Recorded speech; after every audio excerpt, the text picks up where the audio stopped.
Kita jumpa lagi di channel Welina Sembayang Official. Kita kembali membahas soal-soal hukum dan juga soal SKB Bidan. Kali ini sesuai dengan lanjutan blueprint sebelumnya, kita membahas tentang soal topik prakonsepsi. Oke, prakonsepsi itu adalah tentang perencanaan kehamilan yang sehat.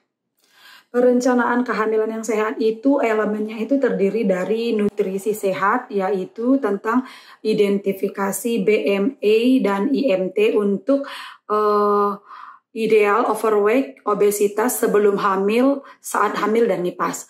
Kemudian juga tentang jenis-jenis makanan sehat yang dianjurkan untuk persiapan kehamilan, dan juga aktivitas sehat, yaitu jenis aktivitas dan juga penyakit gangguan akibat aktivitas yang kurang sehat, dan juga pemeriksaan kesehatan, yaitu tentang penyakit atau gangguan yang penting dideteksi sebelum merencanakan kehamilan. Nah, itu tadi tentang fisiologinya dari topik prakonsepsi. Sementara untuk deteksi dini komplikasi, rujukan, dan kegawat daruratan itu adalah tentang masalah gangguan pada pasangan. Yaitu yang pertama adalah tentang anemia, ya, jenis-jenis anemia, penyebab anemia, penanganan dan rujukan. Kemudian infertilitas primer dan infertilitas sekunder. Dan juga pasangan dengan HIV dan AIDS, ya. Dan juga tentang proses adopsi, bagaimana prosedur adopsi, pemilihan lembaga adopsi, dan kolaborasi pendekatan multidisiplin. Oke, sekarang kita ke pembahasan soal. Kita mulai soal nomor 1.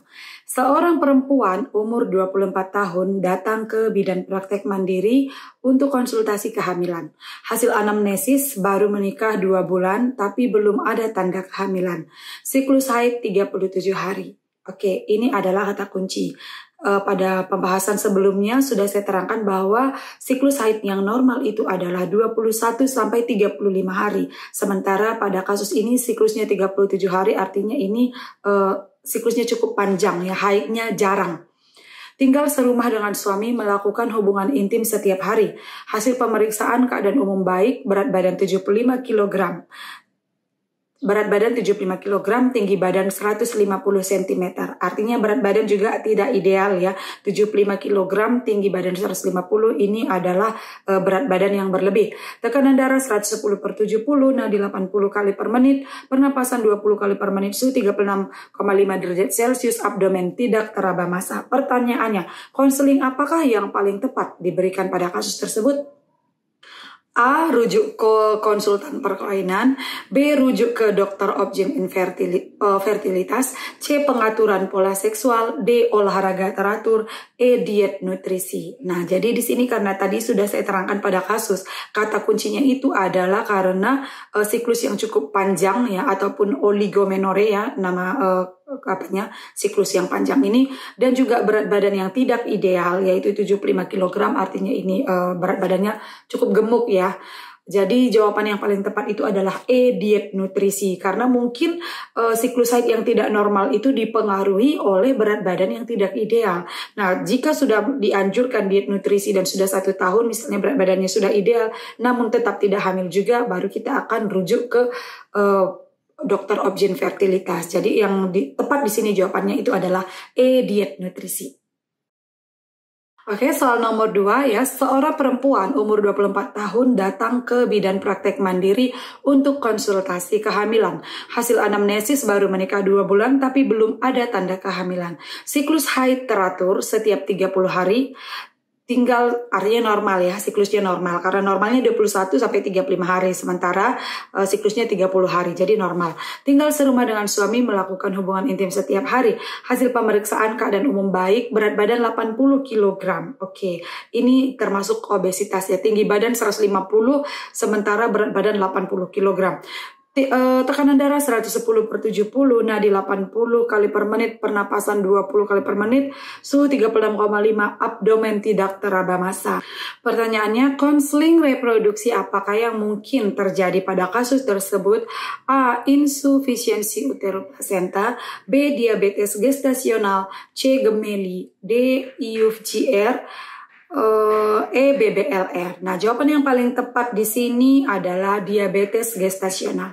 Faktor resiko komplikasi yang mungkin terjadi pada kasus ibu hamil dengan obesitas ya, salah satunya itu adalah diabetes gestasional. Karena di sini kita sudah lihat berat badannya 80 kg. Jadi kemungkinan terjadi itu adalah diabetes gestasional. Dan juga preeklamsi juga mungkin terjadi, dan juga preeklamsi dan postdeath ya. Itu biasanya yang resiko terjadi pada ibu dengan ibu dengan obesitas. Nah, jadi yang paling tepat jawabannya di sini adalah B, diabetes gestasional. Oke, soal nomor 3 ya. Seorang bidan desa sedang melakukan pengkajian pada desa binaannya, didapatkan data bahwa di desa tersebut banyak terjadi kasus anemia. Ini tentang anemia. Sekitar 40% dari usia reproduktif. Sehingga banyak terjadi kelahiran bayi berat badan lahir rendah. Terjadi BBLR karena disebabkan oleh anemia ya. Masyarakat jarang makan ikan dan daging karena daya beli masyarakat yang kurang. Rencana asuhan apakah yang paling tepat dilakukan pada kasus tersebut?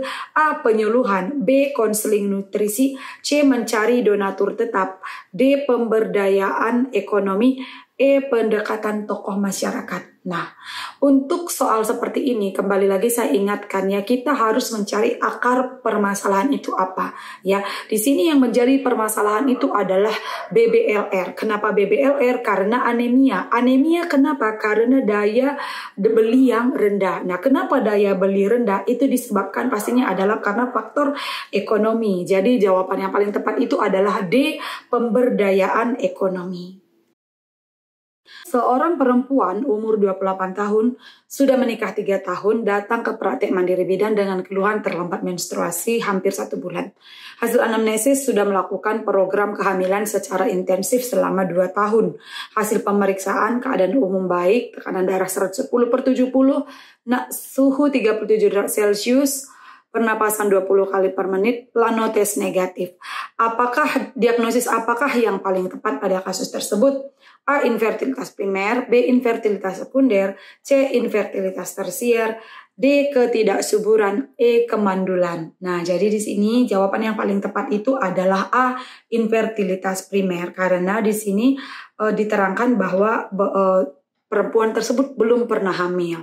Jadi kalau infertilitas primer itu adalah sama sekali belum pernah hamil dan belum pernah punya anak. Sementara kalau infertilitas sekunder itu dia mungkin sudah pernah hamil atau sudah punya anak dan tidak bisa lagi untuk menambah anak, untuk menambah program kehamilan. Nah, jadi di sini jawabannya adalah A. Infertilitas primer.